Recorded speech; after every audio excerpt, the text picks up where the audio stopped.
태양계 끝자락에 시속 2100km의 바람이 부는 행성이 있습니다. 지구에서 가장 강력한 허리케인보다 6배나 빠른 속도인데 문제는 이 행성이 태양에서 너무 멀리 떨어져 있어서 거의 에너지를 받지 못한다는 겁니다.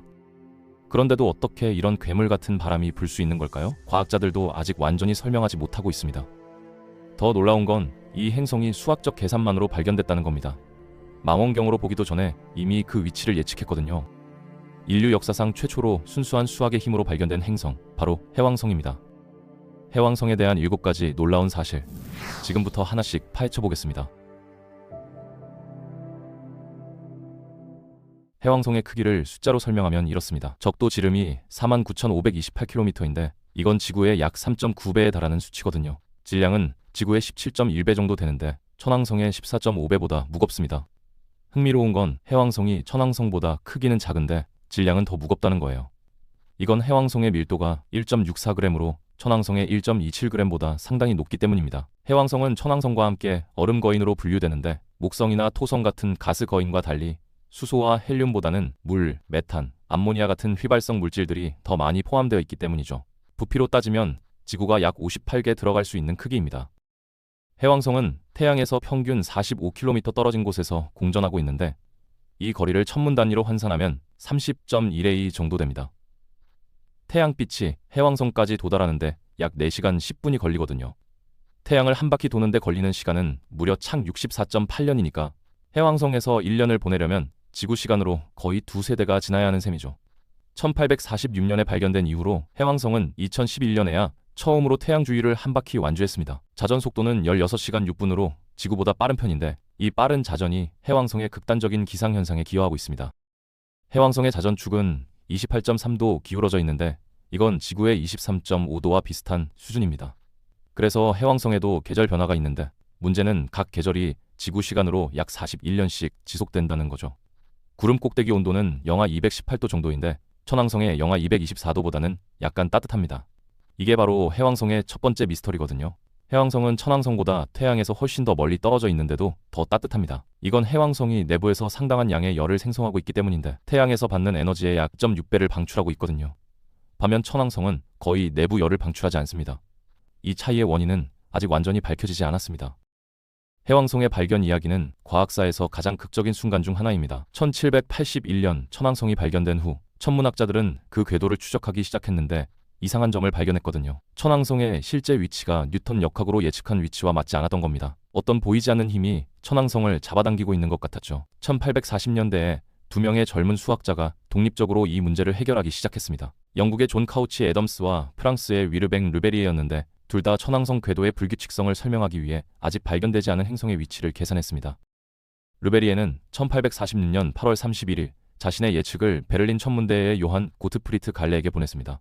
갈레는 9월 23일 밤 예측된 위치에서 겨우 1도 떨어진 곳에서 새로운 행성을 발견했는데 이건 인류 역사상 최초로 순수한 수학적 예측에 의해 발견된 천체였습니다. 이 발견은 뉴턴 중이론의 승리이자 수학의 예측력에 대한 극적인 증명이었죠. 새 행성의 이름은 로마 신화의 바다의 신 넵투누스에서 따왔는데 행성의 푸른색이 바다를 연상시켰기 때문입니다. 흥미롭게도 갈릴레오는 1612년과 1613년에 목성을 관측하던 중 해왕성을 봤지만 그것을 별로 기록했습니다. 만약 그가 그것이 움직인다는 것을 알아챘다면 해왕성의 발견자로 기록됐을 겁니다. 해왕성의 대기는 태양계에서 가장 극단적인 기상현상의 무대입니다. 시속 2100km에 달하는 바람이 부는데 이건 음속보다 빠르고 지구에서 가장 강력한 허리케인보다 약 6배 빠른 속도거든요. 이 바람들은 대부분 행성자전 반대 방향으로 불어서 역행바람을 형성합니다. 이렇게 극단적인 바람이 어떻게 가능한지는 과학자들에게 여전히 수수께끼인데 해왕성은 태양에서 너무 멀리 떨어져 있어서 받는 에너지가 지구의 900분의 1에 불과하거든요. 현재 이론은 해왕성의 내부 열과 대기의 낮은 마찰이 결합해서 이런 극단적인 풍속을 가능하게 한다고 제안하지만 정확한 메커니즘은 아직 완전히 이해되지 않았습니다. 1989년 보이저 2호가 해왕성을 방문했을 때 대흑점이라고 불리는 거대한 폭풍을 발견했는데 크기가 지구만 했습니다. 목성의 대적점과 비슷한 단식의 방향 폭풍이었는데 시속 2100km의 바람을 동반하고 있었죠. 대흑점 주변에는 메탄 얼음 구름으로 이뤄진 밝은 권운형 구름이 관측됐는데 지구의 권운처럼 높은 고도에서 형성됐습니다. 스쿠터라는 별명이 붙은 또 다른 밝은 구름은 대흑점보다 더 빠르게 행성을 돌면서 약 16일마다 폭풍을 추월했는데 이건 서로 다른 고도에서 바람이 다른 속도로 분다는 것을 보여줬습니다. 그런데 1994년 허블 우주망원경이 해왕성을 관측했을 때 대흑점은 사라져 있었습니다. 목성의 대적점이 350년 넘게 지속되고 있는 것과 대조적으로 해왕성의 폭풍은 훨씬 더 일시적인 거죠. 하지만 몇 년 후 새로운 흑점들이 북반구에서 나타났는데 이건 해왕성의 대기가 예상보다 훨씬 더 역동적이고 변화무쌍하다는 것을 보여줍니다. 해왕성의 대기 조성은 천왕성과 비슷하지만 약간의 차이가 있습니다. 80%의 분자 수소, 19%의 헬륨, 1.5%의 메탄으로 구성되어 있고 에탄, 아세틸렌, 황화수소 같은 미량 성분들이 섞여 있죠. 바로 이 메탄이 해왕성의 특징적인 진한 푸른색을 부여하는데 적색광을 강하게 흡수하면서 청색 파장을 반사하기 때문입니다. 흥미로운 건 해왕성의 색깔이 천왕성보다 더 진한 푸른색이라는 건데 두 행성의 메탄 함량이 비슷함에도 불구하고 말이죠. 이건 해왕성 대기에 아직 확인되지 않은 추가적인 색소 물질이 있을 수 있음을 시사합니다. 최근 연구는 이 차이가 대기 안개층의 두께와 분포 차이 때문일 수 있다고 제안합니다. 해왕성의 내부 구조는 세 가지 주요 층으로 이루어져 있습니다. 중심에는 주로 규산염과 철, 니켈로 구성된 암석 핵이 있는데 질량이 약 1.2 지구 질량이고 온도는 약 5,400도에 달합니다. 이 핵은 뜨거운 얼음으로 이뤄진 거대한 맨틀에 둘러싸여 있는데 주로 물, 메탄, 암모니아가 초임계 유체 형태로 존재하며 행성 질량의 대부분을 차지합니다. 이 맨틀 내부의 극한 조건에서는 메탄 분자가 분해되어 탄소 원자가 방출되는데 이 탄소가 더 깊은 곳으로 가라앉으면서 압력에 의해 다이아몬드 결정으로 변환될 수 있습니다. 과학자들은 해왕성 내부에서 문자 그대로 다이아몬드 비가 내리고 있을 수 있다고 추정하는데 이 다이아몬드들이 핵을 향해 가라앉으면서 중력 에너지를 열로 변환하고 있을 수 있습니다. 이 다이아몬드 비 가설은 단순한 추측이 아니라 실험실에서 재현됐습니다. 2017년 연구자들은 강력한 레이저를 사용해서 해왕성 내부와 비슷한 조건을 만들었는데 플라스틱에서 나노 다이아몬드가 형성되는 것을 관찰했거든요. 2022년의 후속 연구에서는 더 정확한 조건을 재현해서 다이아몬드 형성 과정을 더 상세히 관찰했습니다. 이 발견은 얼음 거인들의 내부에서 실제로 다이아몬드가 형성될 수 있다는 직접적인 증거를 제공했습니다. 과학자들의 추정에 따르면 해왕성 내부에서는 매년 수백만 톤의 다이아몬드가 형성되어 핵을 향해 가라앉고 있을 수 있습니다. 다이아몬드의 침전은 해왕성이 태양에서 받는 것보다 훨씬 더 많은 에너지를 방출하는 이유를 설명하는 데 도움이 될 수 있는데 다이아몬드가 가라앉으면서 방출하는 중력 에너지가 내부 열의 중요한 원천일 수 있기 때문이죠. 해왕성의 자기장은 천왕성과 마찬가지로 기이한 특성을 가지고 있습니다. 자기축이 자전축과 무려 47도나 기울어져 있고 자기장의 중심이 행성의 기하학적 중심에서 행성 반경의 약 55%나 벗어나 있거든요. 이 특이한 배치는 자기장이 깊은 핵이 아니라 전도성 얼음 맨틀의 중간층에서 생성될 수 있음을 시사합니다. 처음에는 천왕성의 기이한 자기장이 보이죠. 이후과 방문했을 때 행성이 자기 역전 중이었기 때문일 수 있다고 추측했는데 해왕성도 비슷한 특성을 보인다는 것은 이것이 얼음 거인들의 공통된 특징일 수 있음을 나타냅니다. 해왕성도 고리 시스템을 가지고 있는데 토성의 화려한 고리와는 매우 다릅니다. 5개의 주요 고리가 확인됐는데 안쪽에서부터 갈레, 르베리에, 라셀, 아라고, 애덤스 고리로 명명됐습니다. 이 이름들은 해왕성 발견에 기여한 과학자들을 기리기 위해 붙여졌죠. 고리들은 극도로 어두워서 입사광의 겨우 몇 %만 반사하고 주로 방사선에 의해 변형된 유기물질과 얼음 입자로 구성되어 있습니다. 가장 바깥쪽이자 가장 두드러진 애덤스 고리는 독특한 호 구조를 가지고 있는데 물질이 고리 주위에 균등하게 분포하지 않고 특정 구역에 집중되어 있습니다. 이 호들은 리베르테, 에갈리테, 프라테르니테, 쿠라주, 프레테르니테2라고 명명됐는데 프랑스 대혁명의 모토인 자유, 평등, 박애와 용기를 따서 지어졌습니다. 이 호 구조가 어떻게 안정적으로 유지되는지는 오랫동안 미스터리였습니다. 케플러 역학에 따르면 고리 물질은 시간이 지나면서 균등하게 분산되어야 하거든요. 현재 이론은 작은 위성 갈라테아와의 42대43 공명이 호들을 안정적으로 유지하는 데 도움이 된다고 제안하지만 최근 관측은 호들이 점차 사라지고 있을 수 있다는 것을 보여줍니다. 2005년 관측에서 리베르테호는 1989년보다 상당히 희미해졌고 프라테르니테와 에갈리테 사이에는 새로운 호가 나타났습니다. 이건 해왕성의 고리 시스템이 역동적이고 지속적으로 진화하고 있음을 나타냅니다. 해왕성의 16개 알려진 위성 중 가장 중요한 건 단연 트리톤입니다. 직경 2707km로 해왕성 시스템에서 압도적으로 가장 크고 태양계 전체에서 7번째로 큰 위성이죠.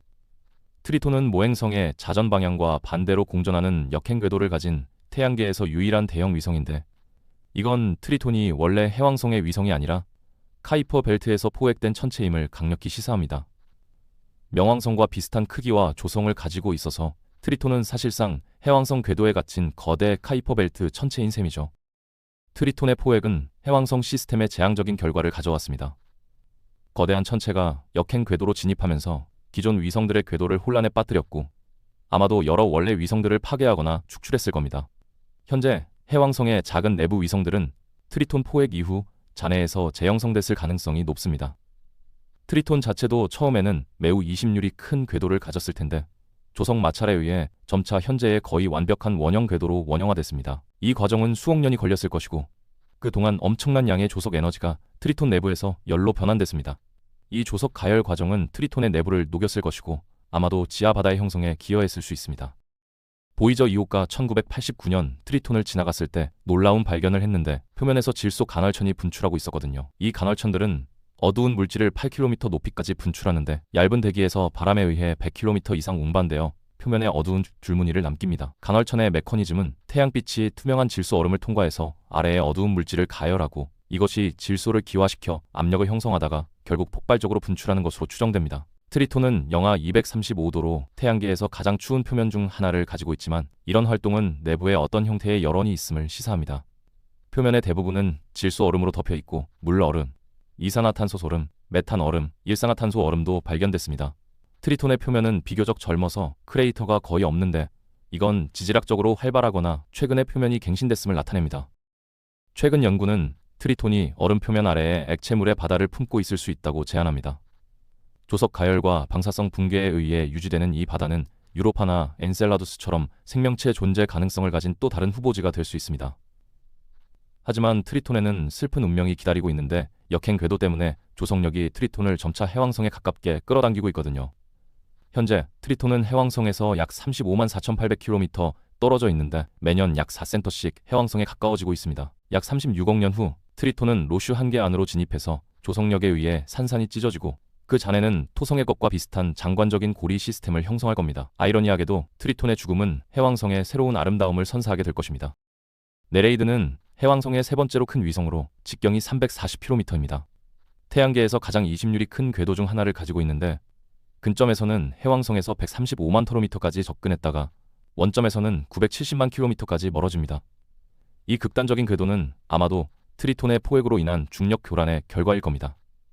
프로테우스는 직경 420km로 두 번째로 큰 위성인데 극도로 불규칙한 모양을 하고 있습니다. 중력에 의해 구형으로 뭉쳐지는 한계 크기에 가까워서 거의 구형이 되지 않는 최대 크기의 천체 중 하나거든요. 해왕성의 유일한 근접 탐사는 1989년 8월 25일 보이저 2호에 의해 이뤄졌습니다. 1977년 발사 이후 12년간의 여정 끝에 탐사선은 해왕성 구름 꼭대기에서 4,900km까지 접근했는데 이건 보이저 미션 전체에서 가장 가까운 접근이었습니다. 해왕성까지의 신호 전송에는 편도로 4시간 이상이 걸렸기 때문에 근접 비행의 모든 명령은 사전에 프로그래밍 되어야 했고 실시간 조정은 불가능했죠. 보이저 2호는 대흑점과 극단적인 바람을 발견하고 6개의 새로운 위성과 완전한 고리 시스템을 확인했으며 자기장의 첫 상세 측정을 제공했습니다. 탐사선은 또한 해왕성이 예상보다 훨씬 더 역동적인 대기를 가지고 있음을 밝혀냈는데 이건 태양에서 그렇게 멀리 떨어진 차가운 세계에서는 예상하지 못한 발견이었습니다. 트리톤 근접 비행에서는 간헐천 활동과 젊은 표면을 발견해서 이 얼어붙은 세계가 예상보다 훨씬 더 활동적임을 밝혀냈죠. 보이저 2호 이후 35년이 넘도록 어떤 탐사선도 해왕성을 다시 방문하지 않았습니다. 지구에서의 거리가 너무 멀어서 미션 계획이 어렵거든요. 기존의 화학 추진으로는 해왕성까지 도달하는데 12년 이상이 걸리고 탐사선의 전력 공급도 태양 전지판으로는 불가능해서 방사성 동위원소 열전기 발전기가 필요합니다. 통신도 큰 도전인데 신호가 지구까지 도달하는데 4시간 이상이 걸리고 신호 강도도 거리의 제곱에 반비례해서 약해지기 때문에 대형 안테나와 강력한 송신기가 필요합니다. 하지만 해왕성과 트리톤의 과학적 중요성 때문에 여러 미션 개념이 제한되고 있습니다. NASA는 해왕성 궤도선과 트리톤 착륙선을 포함한 플래그십 미션을 연구해왔고 유럽 우주국도 얼음 거인 탐사를 장기 계획에 포함시켰습니다. 트리톤 착륙선은 간헐천 분출물을 분석해서 지하 바다의 화학 조성을 밝히고 생명체 존재 가능성을 탐색할 수 있을 겁니다. 해왕성과 천왕성 같은 얼음 거인들은 우리 태양계를 넘어서는 중요성을 가지고 있습니다. 케플러 우주망원경의 관측은 반경이 지구의 1.8배에서 4배 사이인 행성들이 알려진 외계 행성 중 가장 흔하다는 것을 밝혀냈는데 이 크기 범위는 정확히 천왕성과 해왕성에 해당하거든요. 우리 태양계에는 이 중간 크기 행성이 없지만 은하계 전체에서는 가장 흔한 유형의 행성입니다. 실제로 케플러가 발견한 외계 행성의 약 30%가 이 범주에 속하는데 이건 미니 해왕성이나 슈퍼 지구라고 불리는 행성들입니다. 해왕성을 연구하는 것은 따라서 수십억 개의 외계 세계를 이해하는 기초를 제공합니다. 해왕성 궤도 너머에는 카이퍼 벨트가 펼쳐져 있는데 얼음 천체들로 가득한 이 영역은 해왕성의 중력에 의해 조직되어 있습니다. 명왕성을 포함한 많은 카이퍼 벨트 천체들은 해왕성과 궤도 공명 상태에 있는데 예를 들어 명왕성은 해왕성이 3바퀴 도는 동안 정확히 2바퀴를 돕니다. 이 2대3 공명은 두 천체가 결코 충돌하지 않도록 보장하죠. 해왕성은 또한 태양계 형성 초기에 바깥쪽으로 이동하면서 카이퍼 벨트 천체들을 휩쓸고 흩어지게 하는 역할을 했을 것으로 추정됩니다. 니스 모델이라고 불리는 이 이론에 따르면 목성, 토성, 천왕성, 해왕성은 처음에 현재보다 훨씬 더 가깝게 형성됐다가 상호 중력 작용에 의해 현재 위치로 이동했습니다. 해왕성이 태양계 형성과 진화에 미친 영향은 정말 놀랍습니다. 바깥쪽으로 이동하면서 수십억 개의 얼음 천체들을 흩어지게 했고, 일부는 태양계 밖으로 방출됐으며 일부는 내행성 지역으로 보내져 후기 대폭격기에 기여했을 수 있습니다. 지구에 물을 가져온 해성들 중 일부도 해왕성의 중력 교란에 의해 보내졌을 가능성이 있죠. 이런 의미에서 해왕성은 지구 생명체의 존재에 간접적으로 기여했을 수 있습니다. 제임스 웹 우주망원경의 최근 관측은 해왕성에 대한 새로운 통찰을 제공하고 있습니다. 적외선 파장에서 촬영된 이미지는 고리 시스템을 전례 없는 선명도로 보여주고 대기의 메탄 구름과 폭풍 시스템을 드러냈습니다. 이 관측들은 해왕성이 보이저 2호가 방문한 이후 어떻게 변했는지에 대한 귀중한 정보를 제공하며 미래 미션 계획에 도움이 될 겁니다. 수학의 힘으로 발견된 이 푸른 거인은 태양계의 가장 먼 주요 행성으로서 아직도 우리에게 밝혀야 할 수많은 순 비밀을 품고 있습니다. 다이아몬드 비가 내리고 음속보다 빠른 바람이 불며 포획된 위성이 서서히 죽음을 향해 나아가는 이 극한의 세계는 연구할수록 더 많은 경이로움을 드러내고 있으며 인류가 언젠가 다시 탐사선을 보내 어떤 새로운 발견을 가져올지 기대됩니다.